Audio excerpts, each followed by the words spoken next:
Winner moves on. Loser sees their season come to an end. MLB Network brings you exclusive coverage of the winner-take-all wild card game. It's the one-game American League wild card playoff between the Chicago White Sox and the Oakland A's. Hi again, everybody. Matt Vasgersian welcoming you to another edition of Baseball on MLB Network. I'm joined by Dan Plesac. And Dan, let's take a look at how these two ball clubs got to where they are. Well, everyone has different opinions about these one-game wild card matchups. Kind of tough that your season comes down to this after such a long season, but it certainly creates a lot of excitement and drama. The pressure's on, so we'll see who handles it better and finds a way to win. The old holdout purists may scoff, but I got to tell you, this is as exciting as it gets, folks. One game to decide who moves on. It's the wild card playoff on MLB Network, and it comes your way next.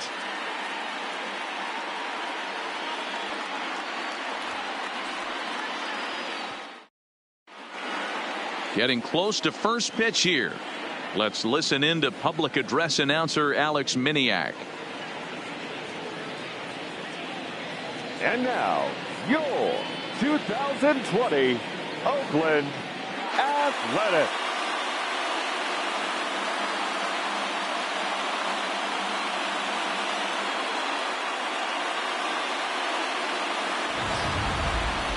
Quickly now, we'll look at the two men with a lot on their shoulders. Our two starters here in this wild card matchup. Now a moment here to check out the White Sox starting lineup. Dero, tell us about this lineup as they try to survive the wild card game. Well, Matty, this lineup's going to have to find a way to score early. Get this pitcher uncomfortable, stay on the attack, get into the bullpen. That's the name of the game. They let this guy settle in. He'll breeze through 7 strong. Sean Manaea gets the nod here at home for the American League wildcard game. Dan, any thoughts? Hey, this guy has a 4-pitch repertoire, right? And those are a lot of nice options to have. You can go hard, soft. You can go in and out. And anytime you have 4 pitches, if you can throw them for strikes, you have the big advantage.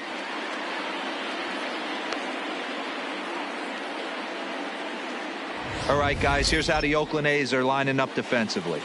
And let's take a look at multi-dimensional Jurickson Profar. This guy at one point was the #1 prospect in all of baseball. Hasn't come to fruition the way we would have liked, but he is constantly grinding, the ability to play multiple positions and hit from both sides of the plate. Into the box now, Tim Anderson. And we are set for baseball here this evening.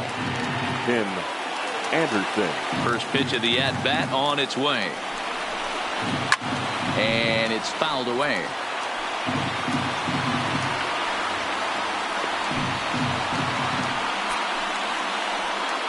First pitch, 7:05. And now a pitch on the way. Another one fouled off, and he's quickly behind 0-2.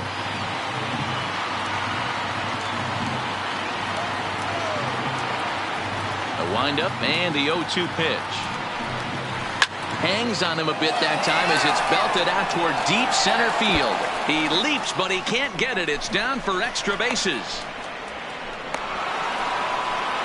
Now that is the way you want to start a game on the road. He comes out swinging and stands at second as the first base runner of the night. Now we'll see if his teammates can pick him up and if they can punch first.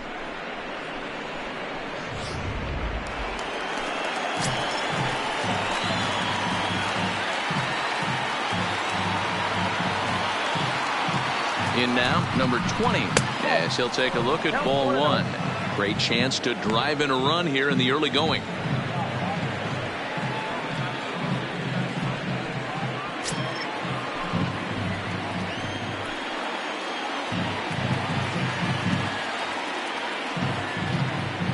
The 1-0. Trying to bunt his way on, but this is popped up. And there's one down now.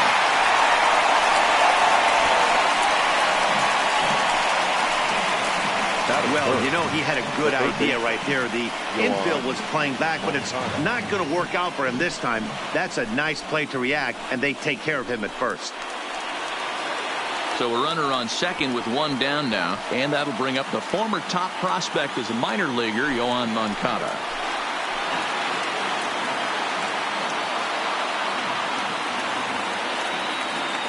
first offering on its way.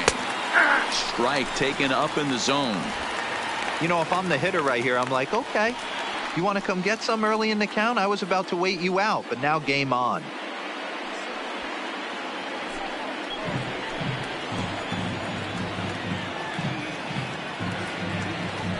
Spin and a throw back to second, and he'll be back in standing up.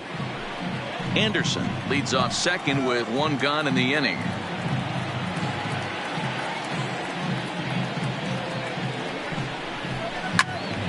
To the left side, but it's well fouled.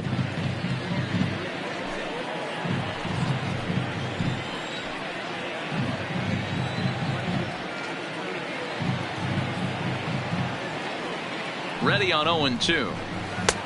Started the breaking ball far too inside that time. Laid off for ball one. And there are our umpires calling balls and strikes in this one. Mr. James Kingsley. Dan, I know I was an offensive player, but I'm okay being a pitcher's umpire. If you're going to consistently pound that outer half, James Kingsley's usually going to give it to you. Hey, listen, there's a reason why the pitchers throughout the league, they call him the king of the hill.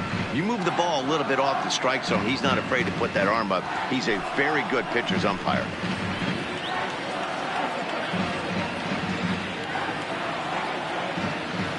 Hoping to send him packing. Pitch on its way. Line to the right side. And that's a fair ball as this one will get down the line. The run comes across to score, and they jump ahead 1-0.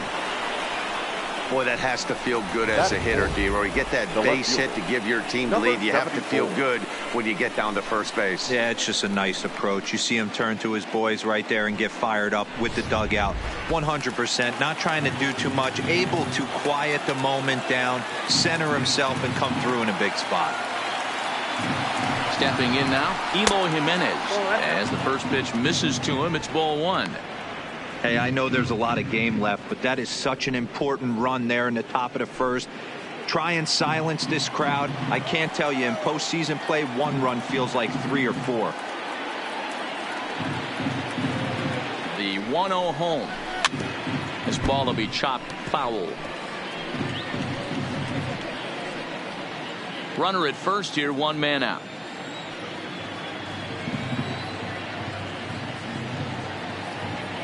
And he'll snap one over to first. And a dive, but he's back.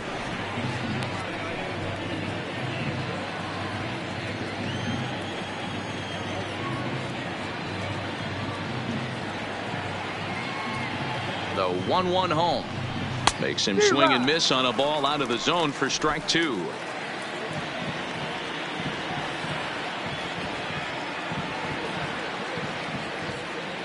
The 1-2. Is a swing and a miss. That's strike three.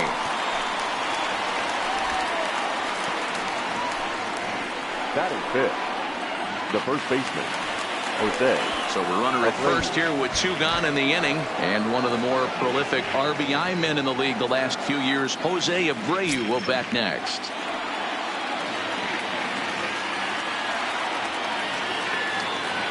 Ready with the first pitch. Here it comes.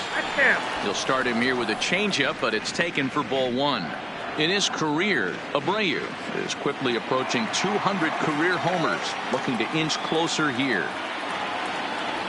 And he'll step off the rubber and go to first. And he'll get back in safely.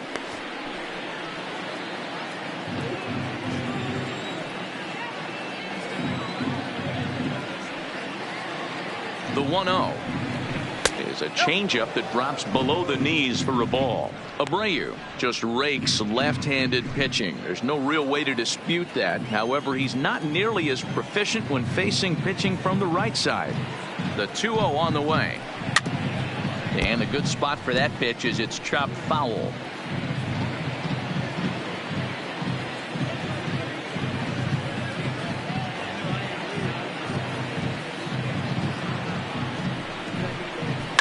Hit hard down the right field line, but that's a foul ball.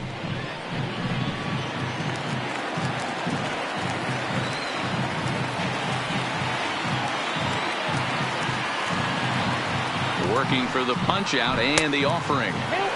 Now a fastball inside, and he works it back to a full count now. All right, 3-2 count with 2 outs. The runner on first will be moving, so we'll see what happens. There are a lot of possible outcomes with this kind of play. And a good at-bat that time as he lays off for ball 4. And as a result, that'll move a runner up into scoring position now with 2 away. He did not want to let the hitter off the hook with 2 outs, and now he's got a runner in scoring position to deal with. Now at the plate, Daniel Palka. And the White Sox looking for more here in the game's opening frame.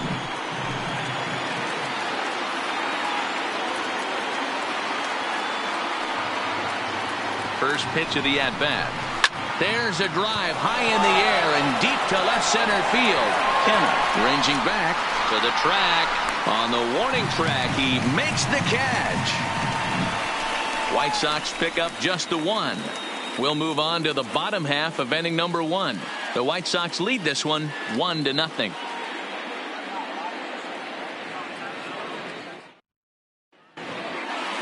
With that, let's look at the starting lineup for the hometown A's. What's important for this lineup as you look to earn a berth into the division series, D-Row? Yeah, Matty, a lot of professional at-bats up and down this lineup. I know they're behind right now, but it only takes one guy to set the tone and get the boys going. Lucas Giolito is on the mound for the visiting squad in this AL wildcard matchup. Dan Plesac, what do you got? Hey, it just goes to show you how tough it is to pitch in today's game. This guy has a career ERA over 5. At times he can be good, and at times he can be really, really bad. It'll be interesting to see which guy shows up in this one here today. Okay, guys, here's how the Southsiders are lining up on D.